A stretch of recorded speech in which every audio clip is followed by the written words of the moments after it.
இன்னொரு முக்கியமான விஷயத்தை அவர் சொல்லியிருக்காரு. திருமாவளவன் வந்து ஸ்டாலின் கார்வை பார்த்துட்டு வெளியே வந்து பேசும்போது அவர் ஒரு முக்கியமான கருத்தை சொல்லியிருக்காரு. என்னன்னா, ஆம்ஸ்டாங் கொலை வழக்கு சம்பந்தமாக முக்கோண அடிப்படையில் விசாரணை நடத்தணும் அப்படின்னு சொல்லி ஒரு கருத்தையும் அவர் சொல்லியிருக்காரு.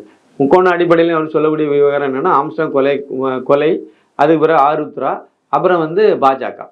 ஆருத்ராவில் நிறைய பாஜகவில் உள்ள முன்னணி தலைவர்களுக்கெல்லாம் இதில் தொடர்பு இருக்குது. அதனால் வந்து விசாரணை இந்த கோணத்தில் விசாரிக்கணும்னு சொல்லி இருப்பி சொல்லி, நான் என்ன சொல்கிறேன் அப்படின்னா, ஆம்ஸ்டாங் கொலை வழக்கை வந்து சிபிஐ விசாரணைக்கு உத்தரவிடலாம்.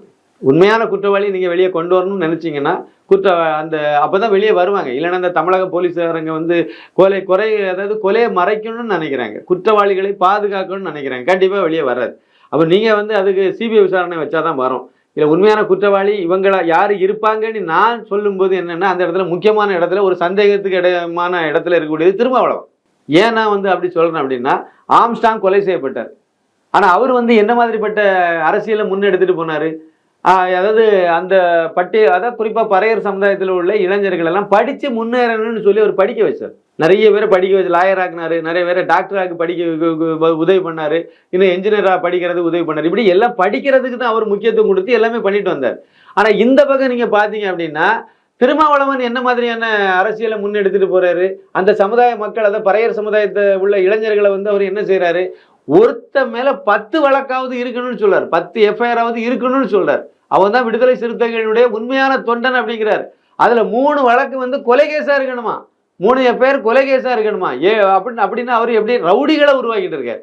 படிக்கணும்னு இவர் ஆம்ஸ்டாங் எல்லாத்தையும் படிக்க வைக்கணும்னு சொல்லும்போது, திருமாவளவன் வந்து எல்லாரும் நீங்க ரவுடியா இருக்கணும், குடிச்சு நாசமா போகணும்னு சொல்றாரு. அதானே இவங்களுடைய வித்தியாசம் தான். நம்ம மற்ற சமுதாயத்துக்கு கூட ஒருங்கிணைந்து போகணும், நல்லுணர்வை ஏற்படுத்தி நல்லிணக்கத்தோட வாழணும்னு நினைக்கிறார். குறிப்பாக இதுல திருவள்ளூர் மாவட்டத்துல எல்லாம் வந்து பறையர் சமுதாயத்துக்கு நிகரான ஒரு இல்லைன்னா அதிகமான எண்ணிக்கையில் இருக்கக்கூடியது வந்து வன்னியர் சமுதாயம். அப்போ பெரும்பாலான ஊர்களில் 2 சமமாக இருக்கும், இல்லைன்னா ஒரு சமுதாயம் கொஞ்சம் கூட ஒரு சமுதாயம் கொஞ்சம் குறைய, இந்த மாதிரி இருக்குது. அப்போ அந்த இடத்துல அவர் என்ன மாதிரிப்பட்ட நிலைப்பாட்டை எடுக்கிறாருன்னா, நம்ம வந்து நமக்குள்ளெல்லாம் அடிச்சிக்க கூடாது, மற்ற சமுதாயத்தில் நம்ம என்ன சமுதாயம் நம்மளை ஒட்டி இருக்குதோ அந்த சமுதாயத்தை கூட நம்ம நல்லிணக்க உணர்வோடு இருக்கணும், நல்ல இணக்கமாக இருக்கணும், அவங்களும் முன்னேறணும், நம்மளும் முன்னேறணும், அதுதான் நம்முடைய வளர்ச்சி அப்படின்னு சொல்லி ஆம்ஸ்டாங் போதிக்கிறார். அவருடைய பிரச்சாரம் இதுவாக இருக்குது, அவருடைய சித்தாந்தம் இதுவாக இருக்குது. ஆனால் திருமாவளவனுடைய சித்தாந்தம் என்னவா இருக்குது? வன்னியனை வெட்டு, வன்னியர் பொண்ணை கட்டு, கவுண்டனை வெட்டு, கவுண்டச்சியை கட்டு, தேவரை வெட்டு, தேவர் விட்டு பொண்ணை கட்டு, இப்படி தானே சொல்லிட்டு இருக்காரு. அடங்க மறு, அத்து மீறு, திமிரி எழு, இப்படியே தானே உசுப்பேத்திட்டு இருக்காரு. அதே மாதிரி ரவுடிகளை தானே உருவாக்கிட்டு இருக்காரு. அப்போ அந்த சமுதாயம், அந்த பறையர் சமுதாயத்தில் உள்ள இளைஞர்கள் மத்தியிலேயே வந்து திருமாவளவனுடைய இந்த சித்தாந்தம் பிடிக்கல. அது என்ன எதிர்காலம் இல்லாதது, எல்லாம் குடிகாரனாவது கட்ட பஞ்சாயத்து நடக்கிறதுக்கு அடியாளாக இருக்கக்கூடிய கூலிப்படையாக இருக்கக்கூடியது தான் இவர் உருவாக்குறாரு. அப்போ அது தேவையில்லை. ஆம்ஸ்டாங் மாதிரியான நேர வழியை நல்ல வழியில் கொண்டு போய் படித்து பட்டம் பெற்று நிறைய வேலை வாய்ப்பை உருவாக்கி முன்னேறக்கூடிய பாதையை அந்த ஆள் உருவாக்குறாங்கிறது அந்த சமுதாய மக்கள் மத்தியில் ஒரு பார்வை இருக்குது. அதனாலேயே திருமாவளவனுக்கும் ஆம்ஸ்டாங்கு பிடிக்கல. அதனால அது ஆம்ஸ்டாங்குடைய நிலைப்பாடு, அவருடைய கொள்கைகள் ரொம்ப நேர்மையானதாகவும் ஏற்றுக்கொள்ளக்கூடியதாகவும் படித்த மக்கள், அதே சமுதாயத்தில் உள்ள படித்த மக்கள் வரவேற்கத்தக்கதாகவும் இருக்கிறதுனால ஆம்ஸ்டாங்கினுடைய வளர்ச்சி திருமாவளவனுடைய வீழ்ச்சியாக அமைந்து விடும் அப்படிங்கிற எண்ணத்துல திருமாவளவனே தான் கைக்கூலி ஆட்களெல்லாம் ஏற்பாடு பண்ணி ஆம்ஸ்டாங்கை ஏன் கொலை செய்திருக்க கூடாது அப்படிங்கிறது என்னுடைய கேள்வி, என்னுடைய சந்தேகம். ஏன் கொலை செய்திருக்க கூடாது? அந்த ஆண்களே நம்ம விசாரணை நடத்துவோமே, சந்தேகம்னு வந்து போச்சு நடத்துவோமே. ஏன்னா அந்த துட்டி விசாரிக்க, அதாவது இந்த துக்கம் விசாரிக்க போனார்ல திருமாவளவன் ஆம்ஸ்டாங் வீட்டுக்கு. அப்போ அந்த அம்மா கிட்ட இவர் என்ன பேசினார் பாருங்க, கொஞ்சம் அந்த வீடியோ எடுத்து திருப்பி போட்டு பாருங்க. இவர் ஏதோ ஒரு திருட மாதிரியே உட்கார்ந்துருப்பார், ஒரு பெரிய தவறை மறைக்கிறவங்க மாதிரியே உட்கார்ந்துருந்துருப்பார். இவர் ஒன்று நார்மலாகவே இல்லை. மற்றவங்க எல்லாம் போய் இப்போ மாயாவதி வந்தாங்க, இல்லை அண்ணாமலை போனார், இவங்க எல்லாம் போன நேரங்களில் இவங்களுடைய முகபாவனை, இவங்களுடைய நடவடிக்கை இதெல்லாம் பார்த்தீங்கன்னா நார்மலாக இருந்திருக்கும். மற்ற தலைவர்கள் யாராக இருந்தாலும், ரஞ்சித் போயிருந்தா அழுதாரு, எல்லாம் பண்ணார், அதெல்லாம் வேற மாதிரி இருக்கும்.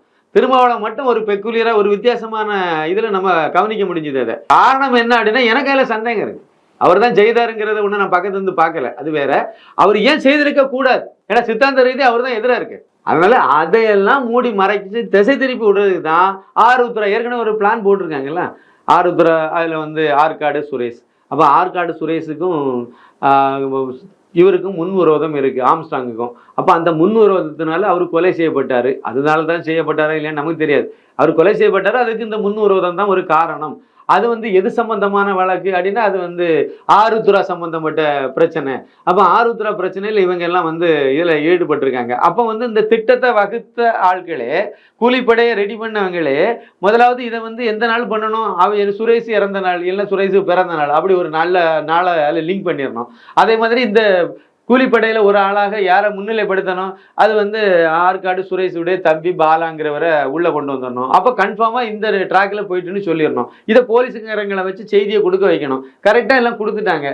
பத்திரிகைகள்லையும் அதே மாதிரி எல்லாம் எழுத ஆரம்பிச்சிட்டாங்க, எழுதிட்டாங்க. ஊடகங்கள்லையும் எல்லாமே திமுகவுடைய கொத்தடிமை ஊடகங்கள் அவங்களும் இதை அப்படியே வாந்தி எடுத்துட்டாங்க.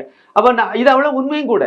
அவருடைய பிறந்த நாள் அன்னைக்கு நடந்த சம்பவம், ஆற்காடு சுரேஷுடைய மனைவி சந்தோஷப்பட்டது, ஆற்காடு தம்பி அதில் ஈடுபட்டான்னு சொல்றது எல்லாமே உண்மையாக தான் இருக்கு, நம்புற மாதிரி தான் எல்லாமே இருக்கு. ஆனால் இதுக்கு பின்னாடி ஒரு பெரிய சூத்திரதாரி இருந்து மூல காரணமாக இருந்தாலும் வெளியே அவரு இதெல்லாம் வந்து ஒரு நல்ல ஒரு பிளேயை ஏற்படுத்தி ஒரு நல்ல திரைக்கதையை அமைச்சிருக்க கூடாது. இந்த மாதிரி அமைச்சிட்டு உண்மையிலேயே அவருக்கு காரணம் வந்து அவர் ஆம்ஸ்டாங் வந்து வெற்றி பெற்றால், ஆம்ஸ்டாங்குடைய வளர்ச்சி இன்னும் 1 வருஷம் 2 வருஷத்துக்கு விட்டு வைத்தால் நிச்சயமாக திருமாவளவனுடைய வளர்ச்சியை அது பாதிக்கும், காலி பண்ணிரும் அப்படிங்கிற ஒரு காரணத்தினால அதை ஏன் செய்திருக்க கூடாது அப்படிங்கிற சந்தேகம் எனக்கு உண்டு.